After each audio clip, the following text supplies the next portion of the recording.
5 নম্বর প্রশ্নের মধ্যে দেওয়া আছে 0.8 বিয়োগ 0.6। 0.8 থেকে 0.6টা আমাদেরকে কি করতে হবে? বিয়োগ করতে হবে। বন্ধুরা এখানে 0.8 সমান কয়টি 0.1? এখানে 0.1 কয়টি? 0.1 হচ্ছে 8টি। তাই আমরা এখানে লিখব 8টি কি রয়েছে? 8টি 0.1 রয়েছে। 8টি 0.1 রয়েছে। 8টি 0.1 সমান হচ্ছে 8। তাই আমরা 8টি 0.1 লিখলাম। এখানে বিয়োগ চিহ্ন লিখলাম, বিয়োগ চিহ্ন। এখানে 0.6 কয়টি? এখানে 6টি 0.1 রয়েছে। 0.1 রয়েছে। 6টি 0.1 সমান 6টি 0.1। তাই এখন আমরা কি করব? এখন এই যে 8 থেকে 6টা আমরা কি করব? বিয়োগ করব। তাহলে 8 বিয়োগ 6টি 0.1 রয়েছে। এখন আমরা কি করব? 8 থেকে 6টা কি করে দেব? বিয়োগ করে দেব। 8 থেকে যদি 6 বিয়োগ করি তাহলে কত হবে? তাহলে 2টি 0.1। 2টি 0.1 সমান কত?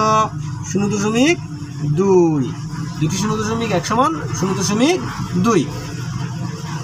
হ্যাঁ, আমরা 0.8 থেকে 0.6টা যখন বিয়োগ করলাম আমরা কত পেলাম? 0.2 পেলাম। আমরা এখন লিখব সুতরাং নির্ণেয় বিয়োগফল। সুতরাং নির্ণেয় বিয়োগফল। সুতরাং নির্ণেয় বিয়োগফল কত? 0.2। বন্ধুরা আশা রাখি অঙ্কটি তোমরা ভালোভাবে বুঝতে পেরেছ। এখন আমি তোমাদের সাথে আলোচনা করব 6 নম্বর প্রশ্নের সমাধান নিয়ে।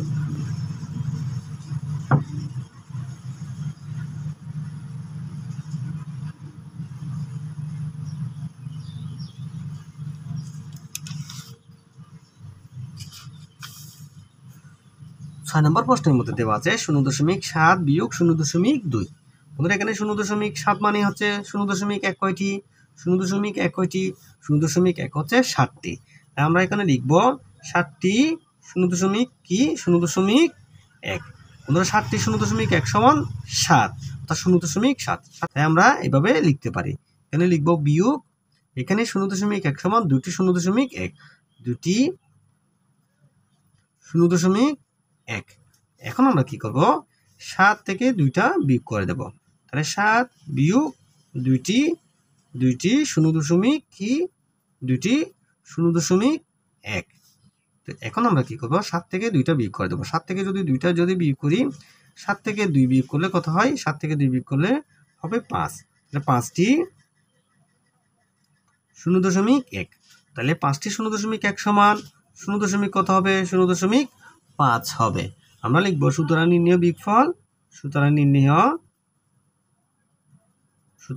বিয়োগফল।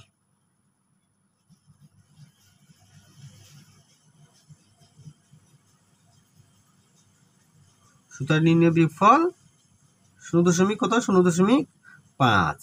বন্ধুরা আশা রাখি আমি যে দুটি অঙ্ক সমাধান করালাম সেই দুটি অঙ্ক তোমরা খুব ভালোভাবে বুঝতে পেরেছ। অঙ্কগুলো সম্পর্কে তোমাদের যদি কোনো ধরনের প্রশ্ন থেকে থাকে তাহলে অবশ্যই আমার কমেন্ট বক্সে কমেন্ট করে জানাবে।